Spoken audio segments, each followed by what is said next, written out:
அனைவருக்கும் இனிய வணக்கம். இன்றைய கதைக்கலாம் வாங்க நிகழ்ச்சிக்கு உங்கள் அனைவரையும் அன்புடன் வரவேற்கிறோம். வணக்கம் ஃபாதர். வணக்கம் விவேக். எப்படி இருக்கிறீங்க ஃபாதர்? நல்லா இருக்கிறேன். நீங்கள் எப்படி இருக்கிறீங்க? சுற்றி சுற்றி வரீங்க உலகத்தை, திரும்பி போறீங்க. ஆமாம், சிறப்பு ஃபாதர். அந்த பயணங்கள்லாம் எப்படி இருக்கு ஃபாதர்? ரொம்ப நல்லா இருக்கு. மக்கள் நம்ம போகிற இடத்துலலாம் ரொம்ப அற்புதமாக வரவேற்கிறாங்க. மாதா தொலைக்காட்சி நேயர்கள் நம்முடைய பணியாளர்களை குறித்து, அருட்தந்தைகளை குறித்து ரொம்ப மகிழ்ச்சி அடைகிறாங்க. உங்களெல்லாம் கூட நிறைய பேர் கேட்டதாக சொல்கிறாங்க. கேட்பாங்க ஃபாதர். Thank you father. அந்த வகையில் பார்த்தோன்னா அந்த பயணங்கள்லாம் இன்னும் சிறக்க எங்களுடைய வாழ்த்துக்கள். இன்றைக்கி கதைக்கலாம் வாங்க நிகழ்ச்சி ரெண்டாவது, அதாவது தவக்காலம் ஆரம்பித்து இரண்டாவது ஏறக்குறைய 20 நாள் கடந்து அந்த சூழ்நிலையில் பார்த்தோம்னா நாம் டாப்பிக்கை சேஞ்ச் பண்ணியிருக்கிறோம். எல்லாருக்கும் தெரியும், தவக்காலனாலுமே ஒருத்தல் முயற்சி, நோன்பு அப்படின்னு வரும். இந்த ஒருத்தல் முயற்சிகள் யார் யாரெல்லாம் எப்படி எப்படி பண்ணியிருப்பாங்க அப்படின்னு கேட்டால் எப்படி இருக்கும் ஃபாதர்? கண்டிப்பாக கேட்கலாம். இன்றைக்கி இந்த தவ காலத்தை முன்னிட்டு இதை குறித்த சிந்தனைகள் நம்ம சொல்கிறத விட மக்கள் பகிர்ந்துக்கிறது, இதை குறித்து கதைக்கிறது ரொம்ப நல்லாவே இருக்கும். நாலாம் பார்த்தீங்கன்னா சின்ன வயசில் எனக்கு சொல்லி கொடுத்துருக்காங்க, நீ இன்றைக்கி பட்டாணி சாப்பிட்ணுன்னு ஆசைப்படுறேன்னு வச்சுக்கோங்க. தவ காலத்தில் எஸ்பெஷலி அந்த பட்டாணி சாப்பிட்றத நிறுத்திரு. அதுக்கு பதிலாக அந்த உனக்கு அந்த ஆசை இருக்குல்ல, அந்த ஆசையை வேற ஒருத்தவங்க பசியாறணும்னு வேண்டிக்கோ, அதுக்காக ஒப்பு கொடு அப்படின்னு சொல்லுவாங்க. சரி, இது ஒரு சின்ன சின்ன பசங்களாக மனசில் ஆழமாக பதிச்சு அந்த மாதிரி பண்ணியிருக்கும். சில நேரத்தில் 2 வாய் எக்ஸ்ட்ரா சாப்பிடலாம் அப்படின்னாக்கா ஒரு கரண்டி போதும் சாப்பாடு அப்படின்னு சொல்லிட்டு போடிங்களே, எனக்கு அந்த மாதிரி கற்றுக் கொடுத்துருக்காங்க. ஸோ அதை பண்ணியிருக்கோம். அப்போ அது ஒரு மாதிரி மனசுக்குள்ளே ஒரு மாதிரி நல்லாயிருக்கும், சின்ன பையனா அப்படின்னு. பெரியவங்களை ஆக ஆக அந்த ஒருத்தல் முயற்சிகள்லாம் கொஞ்சம் கொஞ்சம் மாறும். சின்ன பசங்களை எப்பயுமே பட்னியாக விட மாட்டாங்க சின்ன வயசில். ஆனால் பெரியவங்களான பிற்பாடு பார்த்தோன்னா, எஸ்பெஷலி இந்த நோயாளிகளை தவிர்த்து மற்ற எல்லாரும் நோன்பு இருப்பாங்க. 40 நாள் இருக்கிறவங்க இருக்காங்க, வெள்ளிக்கிழமை நோன்பு இருக்காங்க. அந்த மாதிரி நீங்கள் இல்லை, இப்போ என்னன்னா தவக்காலம் அப்படிங்கிறது நோன்பு. நான் என்ன சொல்லுவேன் அப்படின்னா, நோன்பு அப்படின்ன உடனே ஏதோ ஒரு சிலதை உணவை தவிர்க்கிறது, அதை மட்டும் இல்லை. நீங்கள் ரொம்ப அழகாக சொன்னீங்க, உங்களுக்கு எது டெம்டேஷனாக இருக்குதோ, சோதனையாக இருக்குதோ, அதை நீங்கள் விலக்கி இருக்கணும். இப்போ உதாரணத்துக்கு மொபைல் பார்த்துக்கிட்டே இருக்கிறது, அவசியத்துக்கு எடுத்து பேசுகிறது இல்லை, சும்மா அதன் வழியாக நேரத்தை வீணாக்கிறது, அதிலேருந்து நான் என்னையே அடக்கி இருக்கிறது.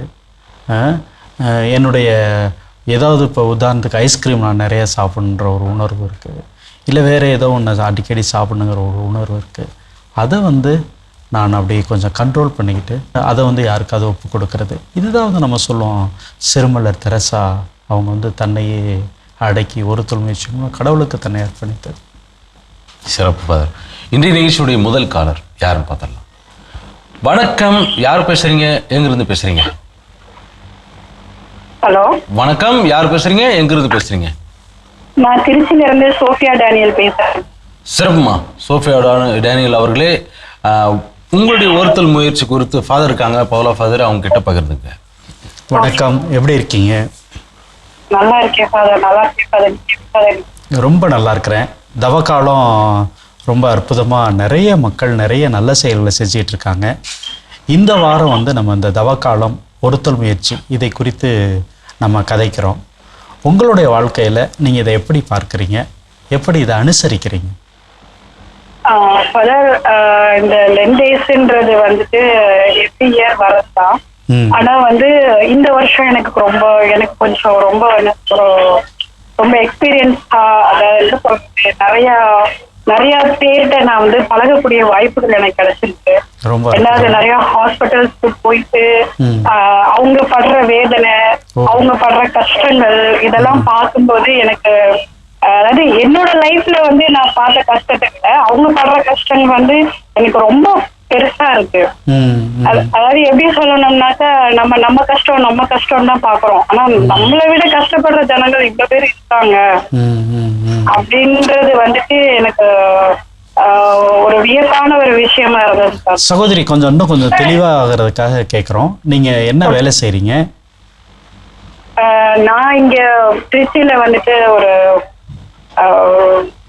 ஒர்க் பண்ணிட்டு இருக்கேன். Okay okay okay.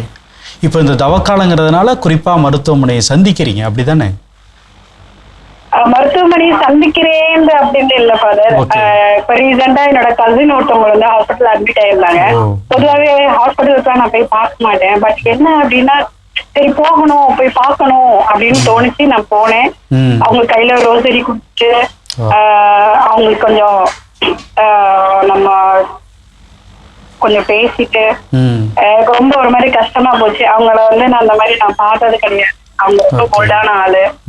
அவங்க ஒரு மாதிரி மனசு ஒடிஞ்சு போதான் ரொம்ப வேதனையா இருந்தது. அப்பதான் நினைச்சேன் சரி நம்மதான் நம்மளை பத்தி நம்மளை விட வந்து கஷ்டப்படுறவங்க வேதனைக்கானவங்க நிறைய பேர் இருக்காங்க அப்படின்ற விஷயங்கள் தெரிஞ்சது.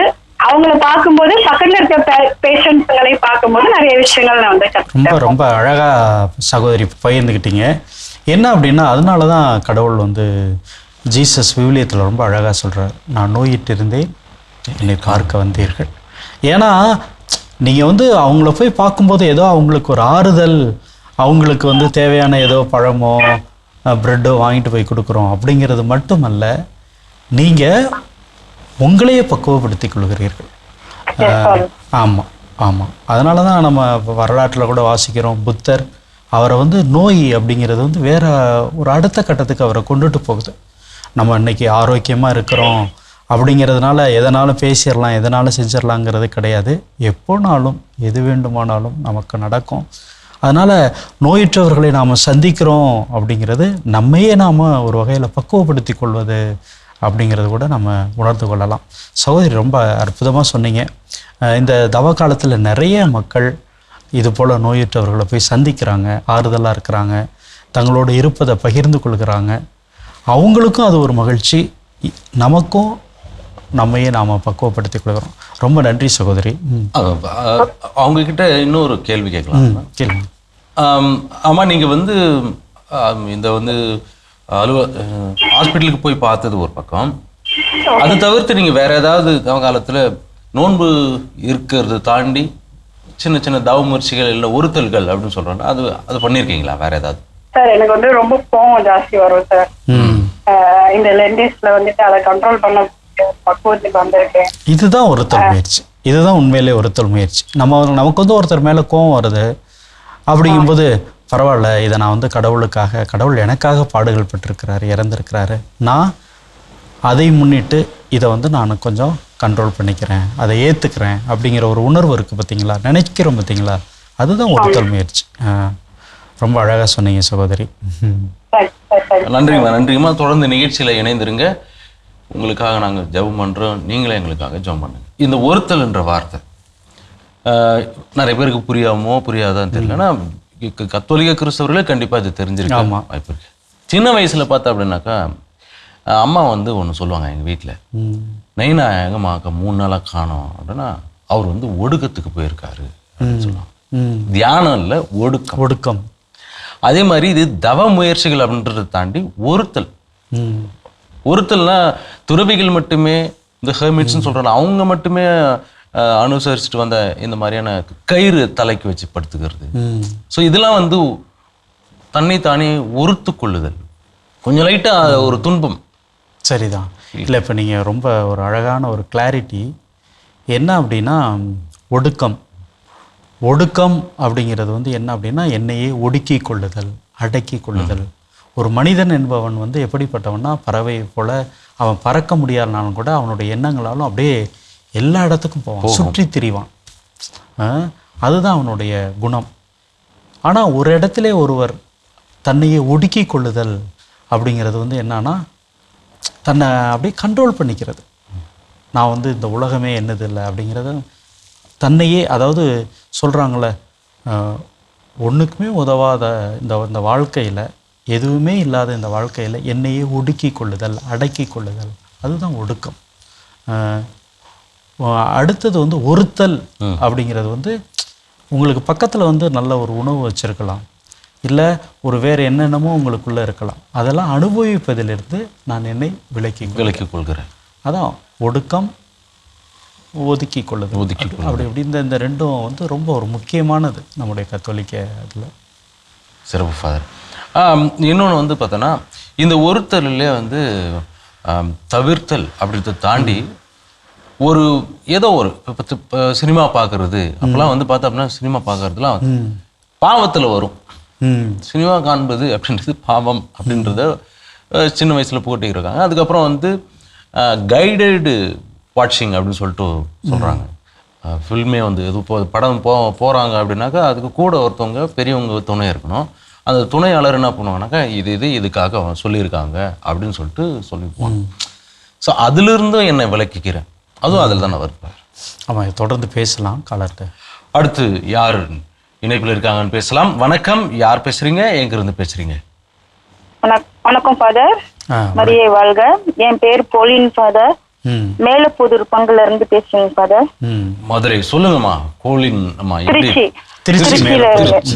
திருச்சி மேலப்புதூர்ல இருந்து கோலின் அம்மா. உங்களுடைய ஒருத்தல் முயற்சிகள் பத்தி ஃபாதர்ட்ட சொல்லுங்க. குறிப்பா நம்ம தவக்காலத்தில் நிறைய ஒருத்தல் முயற்சிகள் செய்வோம். உங்களுடைய வாழ்க்கையில அப்படிப்பட்ட ஏதாவது ஒருத்தல் முயற்சிகள் செய்யறீங்கன்னா ஏன் செய்றீங்க, எதுக்கு செய்றீங்க, உங்களால அதை தொடர்ந்து கடைபிடிக்க முடியுதா, பகிர்ந்துக்குங்க. Okay sir. இப்போ தவக்காலம் அப்படின்னும் போது நம்ம இயேசு பாலை நிலத்துல போய் 40 நாள் உண்ணா நோன்பு இருந்தாங்கல்ல ஃபாதர், அதே மாதிரி நம்மளும் 40 நாள் வந்து உண்ணா நோன்பு எடுத்து நாங்க என்ன பண்றோம் அப்படின்னம்னா கான்ஃபரன்ஸ் கால் போடுவோம் ஃபாதர். நாங்க ஃபேமிலி ஃபுல்லுமா கான்ஃபரன்ஸ் கால் போட்டு 3 மணிக்கு சிலுவை பாதை டெய்லி 3 மணிக்கு ஒவ்வொரு நாளும் ஒவ்வொரு புனிதர்களை பத்தியும் ஒவ்வொரு மாதா, குழந்தை இயேசு, இந்த மாதிரி ஒவ்வொரு நாளைக்குரிய தெய்வங்களை பத்தி நம்ம வந்து ப்ரேயர் பண்ணுவோம் ஃபாதர். குடும்ப ப்ரேயர் பண்ணுவோம். ரெண்டாவது நான் வந்து வின்சென்ட் சபையில இருக்கேங்க ஃபாதர். அதனால ஏழைப்பட்டவங்களுக்கு நாங்க உதவுறோம் ஃபாதர். மறைக்கல்வி டீச்சரா இருக்குங்க ஃபாதர் நானு. அதனால பிள்ளைகளுக்கு நிறைய நம்ம வந்து இந்த தவக்காலத்தை பத்தி நிறைய நான் சொல்லியிருக்கிறேங்க ஃபாதர். இப்போ வந்து நாங்க தவம், ஜபம், தியானம் இது 3 எப்படி பண்ணணும் அப்படின்றத விளக்கி நாங்க பிள்ளைங்களுக்கு மறைக்கல்வி பிள்ளைங்களுக்கு சொல்லியிருக்கேன் ஃபாதர். 2008 இருந்து இப்ப வரையில் நான் மறைக்கல்வி ஆசிரியரா தான் இருக்கிறேன் ஃபாதர். இப்போ வந்து நாங்க என்ன பண்றோம் அப்படின்னம்னா 7 நோயாளிகளுக்கு நாங்க போய் பார்ப்போம் ஃபாதர்.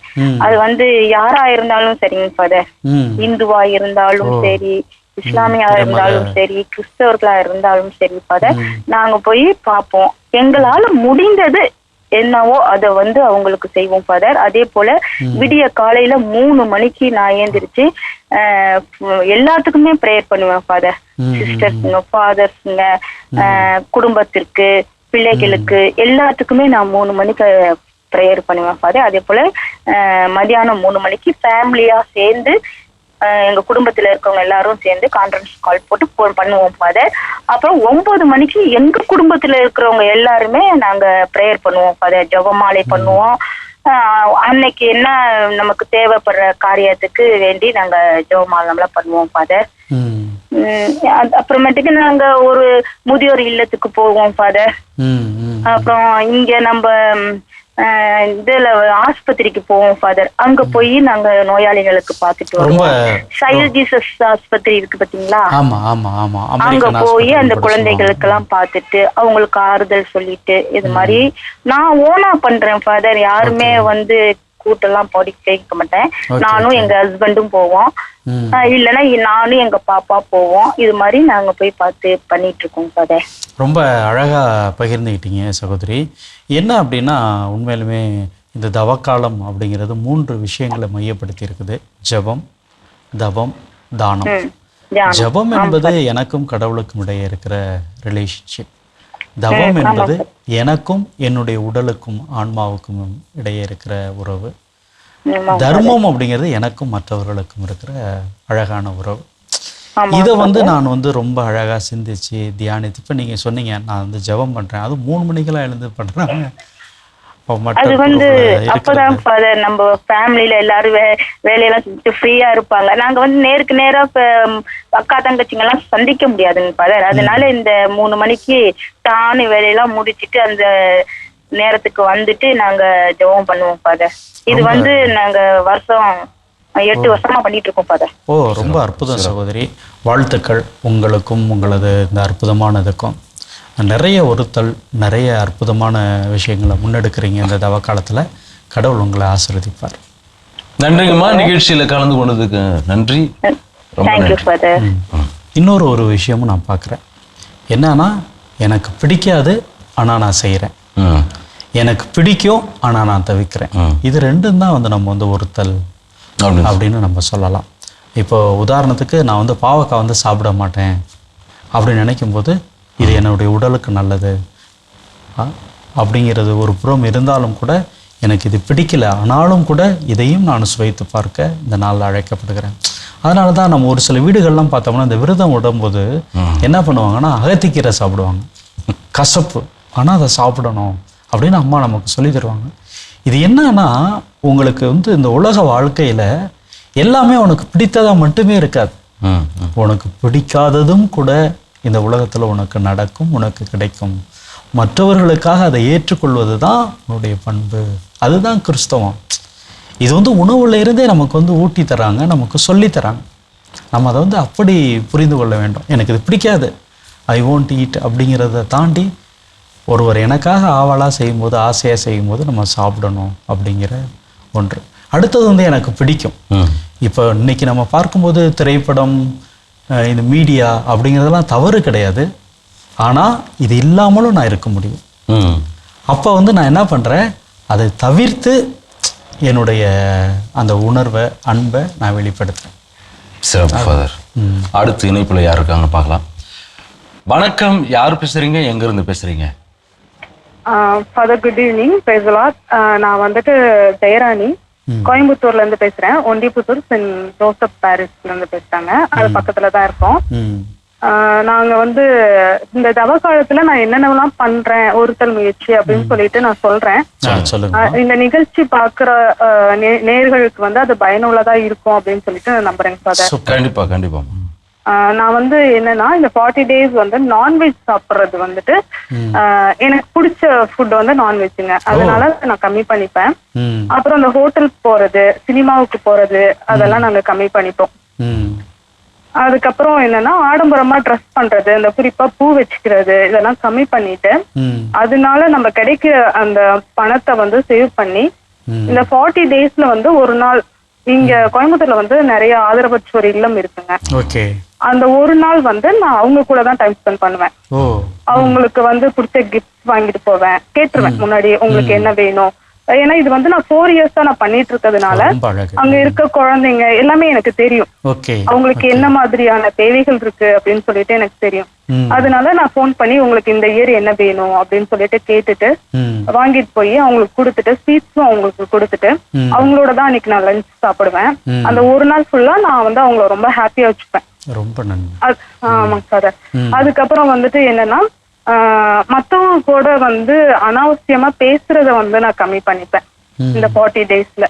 அப்புறம் போன்ல ரீல்ஸ் பாக்குறது இப்ப எல்லாத்துக்குமே ரொம்ப பிடிக்கும். அதையும் இந்த 40 days நான் கம்மி பண்ணிப்பேன். ஃபர்ஸ்ட் இந்த 4 yearsக்கு முன்னாடி பாத்தீங்கன்னா நான் டிவில சீரியல் எல்லாம் பாத்துட்டு இருப்பேன். அது நம்ம கம்மி பண்ணி வரும்போது அது நம்ம அப்படியே தொடர்ந்து இந்த 4 years தான் நான் பாக்குறதே இல்லைங்க. எல்லாம் நம்ப மாட்டாங்க. ஆனா என் ஃபேமிலிக்கு தெரியும். இந்த டிவியை ஆப்ரேட் பண்ணவே எனக்கு இப்ப தெரியாது. ஏன்னா எனக்கு அது தேவையே இல்லை. யாராவது டிவி போடுங்க அப்படின்னு ஒரு தேர்ட் பர்சன் நம்ம வீட்டுக்கு வராங்க, கேக்குறாங்க, ரிலேட்டிவ்ஸ் கேக்குறாங்கன்னா, சத்தியமா எனக்கு தெரியாதுங்க, இந்த டிவி எப்படி போடுறதுன்னே தெரியாதுங்க அப்படின்னு தான் நான் சொல்லுவேன். ஏன்னா என் அப்பா அம்மா இங்க வந்தாங்க அப்படின்னா, என் வீட்டுக்கு வந்தாங்கன்னா, அப்பா எனக்கு நிஜமா எனக்கு தெரியாதுப்பா அப்படின்னு சொல்லுவேன். அவங்க எல்லாமே ஆச்சரியப்படுவாங்க. ஏன்னா நான் டிவி பார்க்க மாட்டேன். அது எப்பயில இருந்துதான் இந்த 4 years இந்த ஒருத்தல்னால நம்ம ஃபாலோ பண்ற சில விஷயங்கள் நம்ம கேரக்டராவே அப்படியே மாறிடுங்க. அந்த டைம் நம்ம என்ன பண்ணுவோம்னா, எப்பயுமே பைபிள் படிப்போம். அந்த டைம் இன்னும் கொஞ்சம் பைபிள் படிச்சு அந்த வார்த்தையை தியானிப்போம். ஆண்டவரோட பேசுவோம். அதிக நேரம் டைம் ஸ்பெண்ட் பண்ணுவோம். இப்ப ஏதாவது ஒரு வேலை செஞ்சுக்கிட்டே கூட நம்ம கடவுளோட அதிகமா பேசிட்டு, ஏசப்பா நான் இதை செய்ய போறேன், உங்களுக்கு ஓகேவா, உங்களுக்கு சித்தம்னா என்ன, அதுக்கு நீங்க என்னை கூட்டிட்டு போங்க, நான் இதை பண்றேன், இப்படி நான் பேசி அவரோட ஒரு ஃப்ரெண்ட்லியா பேசுற மாதிரி, அது ஒரு ப்ரேயர் அது ஒரு ஃப்ரெண்ட்லியா ஒரு அந்த உறவு ரொம்ப நெருக்கமா இருக்கிற மாதிரி எனக்கு ஒரு ஃபீல் இப்போ. இதெல்லாம் வந்து 40 daysல நான் வந்து ஃபாலோ பண்ண அதுவே என்னுடைய கேரக்டராவே மாறிடுச்சு ஃபாதர். இது வந்து எல்லாருமே ஃபாலோ பண்ணணும் இந்த மாதிரி. ஏன்னா இப்போ எங்கேயாவது ஒரு கூட்டத்தை பார்த்தா தேவையில்லாம நம்ம போய் பேச மாட்டோம். 2-3 பேர் சேர்ந்து இந்த காசிப் பேசிட்டு நின்னாங்கன்னா நம்ம அவாய்ட் பண்ணிட்டு வந்துருவோம். ஏன்னா அது நம்மளுக்கு பிடிக்காது. இல்ல ரொம்ப ரொம்ப அழகா சொல்லிட்டு இருக்கீங்க. இப்போ வந்து இந்த காசிப் சொன்னீங்க. ஆமா ஃபாதர், ஆமா ஃபாதர். நான் கூட இடையிலேயே உங்களை ஆக்சுவலா கேட்கணும்னு நினைச்சேன். என்ன அப்படின்னா நிறைய பேரு சேரும் பொழுது அதுதான் நடந்துரும். கொஞ்ச நேரம் ஏதோ ஒரு இது பேசுவோம், மற்றபடி வந்து மற்றவங்கள பத்தி அவங்க இப்படி பண்ணாங்க பத்தியா, இவங்க இப்படி பண்ணாங்க. ஏன்னா ஒருத்தரை பத்தி நான் குறைவாக பேசுறேன் அப்படின்னா அவங்க செஞ்ச தவறை மட்டும் கரெக்டா பேச மாட்டேன், அதோட கொஞ்சம் கூட குறைச்சி பேசுவேன். அப்புறம் அந்த நண்பர் வந்து அவரை பத்தி இன்னொன்னு ஏதாவது சொல்லுவாரு. அதெல்லாம் தவிர்த்துட்டு ஒரு நல்ல விஷயங்கள் மனதார பாராட்டலாம், பேசலாம். நல்ல விஷயங்கள் பேசி அவங்க பண்ண நல்லது பேசலாம். இல்ல வாழ்க்கைக்கு பிரயோஜனமா, ஓகே நீ இவ்வளவு கஷ்டப்படுறியா, இது பண்ணு, இத பண்ணி அடுத்த ஸ்டேஜுக்கு வா இப்படின்னு சொல்லிட்டு ஒரு மோட்டிவேட் பண்ணலாம். ஆனா நிறைய பேர் அப்படி பண்றது இல்லாததுனால அந்த கூட்டங்களை எல்லாம் நம்ம வந்து அப்படியே அவாய்ட் பண்ணிட்டு நம்மளால அது வந்து பகுத்தறியக்கூடிய ஞானத்தை வந்து கடவுள் கொடுத்துருவாரு. ஏன்னா நம்ம தான் இந்த 40 days தேவையில்லாம பேசாம இருக்கோம். Very good, very good. ரொம்ப அழகா பகிர்ந்துக்கிட்டுங்க சகோதரி. உங்களுடைய இந்த நல்ல முயற்சிகள் தொடரட்டும். நீங்க சொன்னது போல நம்முடைய மாதா தொலைக்காட்சி நேயர்களுக்கும் இதெல்லாம் ஒரு சின்ன இப்படிலாம் செய்யலாம் அப்படிங்கிற ஒரு முன் உதாரணமா இருக்கும் அப்படின்னு நம்புறோம். தொடர்பு கொண்டமைக்கு ரொம்ப நன்றி. தொடர்ந்து இணைந்திருங்க.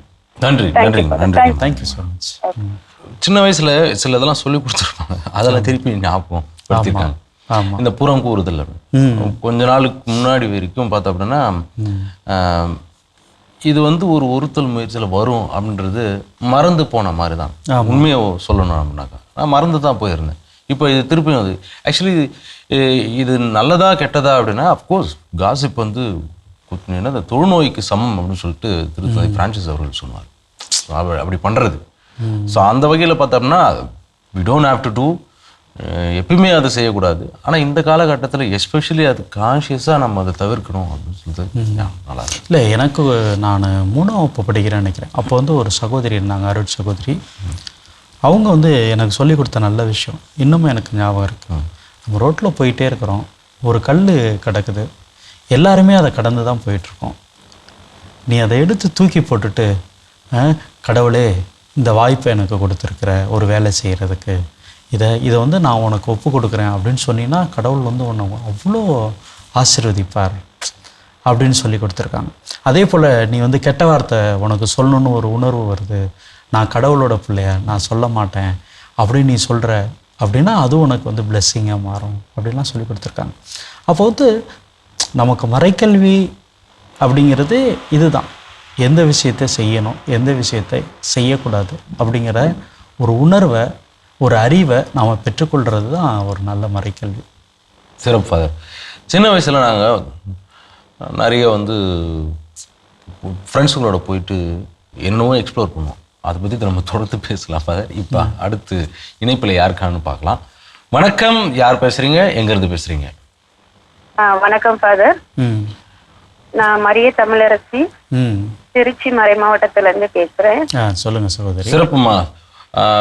தமிழரசி அம்மா ஃபாதர் இருக்காங்க, உங்களுடைய ஒருத்தல் முயற்சிகள் பற்றி சொல்லுங்கள். எஸ் பிரதர், இந்த தவ காலத்தில் ஃபர்ஸ்ட் நான் தேங்க்ஸ் சொல்லிக்கிறேன். எனக்கு இப்படி ஒரு கனெக்ஷன் கிடைச்சதுக்கு மாதா டிவிக்கும் மாதாவுக்கும் நன்றி சொல்றேன். இந்த ஒருத்தல் முயற்சி எப்பலேருந்து எனக்கு ஒரு உந்தப்பட்டது அப்படின்னா 2 வருஷத்துக்கு முன்னாடி எங்க பங்குல புனித அருளானந்தர் ஆலயம் தான் எங்க பங்கு, புரணிபுரம். அங்க வந்து எங்க ஃபாதர் வந்து நற்செய்தி விழா ஒண்ணு கொடுப்பாங்க, 3 நாளைக்கு அந்த இது நடக்கும். அப்போ சரியா ஃபாதர் நேம் தெரியல, பட் அந்த ஃபாதர் சொன்னது என்னன்னா அந்த நோன்பு பத்தி, இறைவேண்டல், நோன்பு, தபம். அதுல வந்து இந்த நோன்பு பத்தி சொல்லும்போது நம்ம நார்மலா நம்ம வந்து ஃபாஸ்டிங் வைக்கிறோம், ஆனா அந்த ஃபாஸ்டிங்கோடைய முழுமை அது என்னைக்காவது நீங்க வந்து உணர்ந்திருக்கீங்களா அப்படின்னு கேட்டாங்க. அப்ப வந்து ஒவ்வொருத்தரும் ஒரு பதில் சொன்னாங்க. ஆனா ஃபாதர் சொன்னது தனிப்பட்டது என்னன்னா, அது எனக்கு அது பர்சனலா டச் ஆனதுனால அது எங்க ஃபேமிலியா இன்னும் நாங்க செய்யறோம். வெள்ளிக்கிழமை அத ஃபர்ஸ்ட் அந்த ஆஷ் வெனஸ்டே அன்னைக்கும் நாங்க எல்லா நாளும், ஏன்னா நான் ஆசிரியரா பணி செய்யறேன், அதனால ஃபுல் டேனால இருக்க முடியாட்டாலும் அந்த ஆஷ் வெனஸ்டே அது மாதிரி வெள்ளிக்கிழமை, முதல் வெள்ளிக்கிழமை, அப்புறம் நம்ம அந்த மாண்டி தேர்ஸ்டே அதுலதான் நாங்க எடுக்கிறோம். ஆனா ஒவ்வொரு நாங்க நோன்பு இருக்கும் பொழுதுலாம் அந்த நாங்க அந்த ஒரு உண்மையான அந்த பசியோட தாகம் வந்து அதை நாங்க உணர்ந்து அதோடைய வேல்யூ என்னன்றத நாங்க போய் தம்பி என் மகன் என்ன பண்ணுவான்னா, அந்த எங்க வீட்டுல எத்தனை பேர் நாங்க 4 பேர் இருக்கோம்னா 4 பேர்த்துக்கான அந்த இதோட ஃபுட்டை வந்து ஒருத்தவங்களுக்கு போய் ஆஃபர் பண்ணிட்டு வருவோம். சூப்பர். அது வந்து இது வந்து ஒரு சின்னதாக தான் போச்சு. அது இப்போ எப்படின்னா 3 வருஷத்துக்கு மேலே 2 வருஷம் அது இப்பவும் இன்ன வரைக்கும் நாங்கள் அதை செஞ்சுட்டு வரோம். அதோட அன்பையே தம்பி சொல்லுவோம் போய் கொடுத்துட்டு வரும்போது அது எப்படி அவங்க அந்த பிரதிபலிப்பு இருந்தது அப்படின்றது ரொம்ப அந்த ஒரு பசியோட உணர்வு என்ன அப்படின்றத உணர்ந்து செய்யறோம். அது ஒண்ணு. இன்னொன்னு வந்து முதல் வெள்ளிக்கிழமையும் முதல் சனிக்கிழமையும் திருவிழி ஆண்டவருக்கும் அமலர்ப்பு அன்னைக்கும் நாங்க அந்த கன்ஃபஸ் பண்ணிட்டு அந்த அந்த கன்ஃபஸ் பண்ணி திருப்பலி அட்டன் பண்ணி அம்மா சொல்ற அந்த மெடிடேஷன் எல்லாம் பண்ணிட்டு அதையும் நாங்க இந்த 2 வருஷமா ஃபேமிலியா அதை நாங்க வந்து இன்னும் அது இந்த தவ காலத்துல இன்னும் நாங்க வந்து உறுதியா செஞ்சுட்டு வரோம். இதுக்கு எல்லாமே ஆண்டோட துணை எங்களுக்கு இருக்கு, மாதோட பரிந்துரை எங்களுக்கு கிடைச்சிருக்கு. இப்போ இன்னும் ஒரே ஒரு மட்டும் சொல்லிடுறேன். இப்போ நாங்க ரீசெண்டா தவக்கால திருப்பயணம் போயிட்டு வந்தோம் கேரளாக்கு. அங்க வந்து அந்த குருசு மலைன்னு ஒண்ணு இருக்கு. அது ஏறவே முடியல. 3:30 மணிக்கு நாங்க 13 பேர் தான் பிளான் பண்ணி போனது. அதுல வந்து என்னன்னா ஏறவே முடியல எங்களால. இந்த முதல் ஸ்தலம் 2வது ஸ்தலம் ஏற முடியல. ஆனாலும் நம்பிக்கையோட வேண்டிக்கிட்டு அந்த ஒவ்வொரு ஸ்தலத்திலையும் நாங்க போயிட்டு அந்த கடைசியா குருசு மலையில நாங்க வேண்டிட்டு ரிட்டர்ன் வரும்போது கூட எங்களுக்கு எந்த ஒரு இது இல்லாம வந்தோம். ஆனா திங்கட்கிழமை பாத்தீங்கன்னா எனக்கு ஸ்கூல் முடிஞ்சு வரும் பொழுது ஒரு சின்னதா ஒரு ஆக்சிடென்ட். இப்ப நான் ஆக்சிடென்ட் ஆகி தான் வீட்டுலதான் இருக்கேன். ஆனாலும் தலையில எனக்கு வந்து ஒரு கீழே விழுந்ததுல தலையில அடிபட்டுருச்சு. அந்த நம்பிக்கை எனக்கு நிறைய பேரு பிரேயர் எல்லாருடைய ஜெபங்கள் ஆண்டவர் பர்சனலா கொடுத்த அந்த அந்த ஃபெய்த் இதெல்லாமே எங்களுக்கு கூட துணையா இருக்கு. இதெல்லாம் இந்த பெயின் இந்த பெயின் எனக்கு தலையில வரும்போதுல நான் அங்க குருசு மலையில நாங்க மேல வந்து ஆண்டவருடைய அந்த முள்முடி அந்த சிலுவையில இருந்து அதெல்லாம் வரும்போதெல்லாம் இப்ப எவ்வளவு பெயின் எங்களுக்காக நீங்க அனுபவிச்சிருக்கீங்க அப்படின்றத நான் அதை இப்ப நான் உணர்ந்து பாக்குறேன். தலையில அந்த வேதனைய ஆண்டோட முள்மூடியோடைய வேதனையோட நான் கம்பேர் பண்ணி அதை நான் இது பண்றேன். நிச்சயமா எனக்கு சுகம் கொடுத்துவாரு, நல்ல ஒரு நிலைமையை மாற்றுவான்ற நம்பிக்கை எனக்கு இருக்கு. நான் அதோடதான் அந்த வழியோடதான் நான் இருக்கேன், வீட்டுலதான் இருக்கேன். இருந்தாலும் ஆண்டவர் என்னை தேற்றி இது பண்றாரு. இதெல்லாமே இது ஒருத்தல் முயற்சின்றதை விட எனக்கு வந்து பர்சனலா ஆண்டோட அன்பை வந்து ருசிக்க செய்யுது அப்படின்றத நான் உணர்றேன். ரொம்ப அழகாக பகிர்ந்துக்கிட்டீங்க சகோதரி. கடவுள் உங்களை மென்மேலும் தொடர்ந்து ஆசீர்வதிக்கணும். நீங்கள் விரைவில் உடல் நலம் பெற்று சுகம் பெற்று கடவுளுடைய இந்த அன்பில் பங்கேற்கணும் அப்படின்ட்டு நாங்களும் வாழ்த்துறோம், மனதார ஜெபிக்கிறோம். நன்றி சகோதரி. God bless. நன்றிங்கம்மா. நன்றி. ரொம்ப அழகாக பகிர்ந்து கொண்டாங்க. இதில் ஒரு விஷயம் வந்து நான் நம்முடைய இனிய மாதா தொலைக்காட்சியின் சொந்தங்களோடு பகிர்ந்து கொள்ள விரும்புகிறேன். என்ன அப்படின்னா, நம்மையே காயப்படுத்தி கொள்ளுறத கடவுள் விரும்ப மாட்டார். ஆனால் எனக்கு ஒரு காயம் ஏற்படுகிற பொழுது, எனக்கு ஒரு துன்பம் வருகிற பொழுது கடவுளுடைய அந்த பாடுகளை நான் உணர்றேன் அப்படிங்கிற ஒரு நிலை இருக்குது பார்த்தீங்களா, அது ஒரு நல்ல மனநிலை அப்படி நான் பார்க்குறேன். ஏதோ தவறி விழுகிற பொழுது எனக்கு ஏற்படுகிற காயமாக இருக்கட்டும், இல்லை தெரிந்தோ தெரியாமலோ என்னுடைய உள்ளம் நொந்து போகிற அந்த நிலையாக இருக்கலாம். இதை வந்து கடவுளுடைய அந்த பாடுகளுக்கு நம்மளால் கண்டிப்பாக இணையாக சொல்ல முடியாது. ஆனாலும் கூட கடவுளே என்னுடைய இந்த காயங்களை, இந்த வேதனைகளை, உம்முடைய திருப்பாடுகளை நான் நினைவு கூறுகிறேன் அப்படிங்கிற ஒரு மனநிலை ஒரு நல்ல மனநிலை. அதனால் இந்த தவக்காலத்தில் நம்முடைய வேதனைகளையும் நம்முடைய கண்ணீரையும் கவலையும் கூட கடவுளுடைய பாடுகளோடு ஒப்பிடுவோம். Super father. ஸோ இந்த அருமையான வார்த்தைகளோடு இன்றைய நிகழ்ச்சியை நாம் நிறைவு செய்யலாம். கண்டிப்பாக. அன்பு நேயர்களே, மீண்டும் அடுத்த வாரம் இதே நிகழ்ச்சியில் சந்திக்கிறோம். அதுவரை உங்களிடமிருந்து விடைபெறுகிறோம். இயேசுவுக்கே புகழ். இயேசுவுக்கே நன்றி. மரியே வாழ்க. வாழ்க.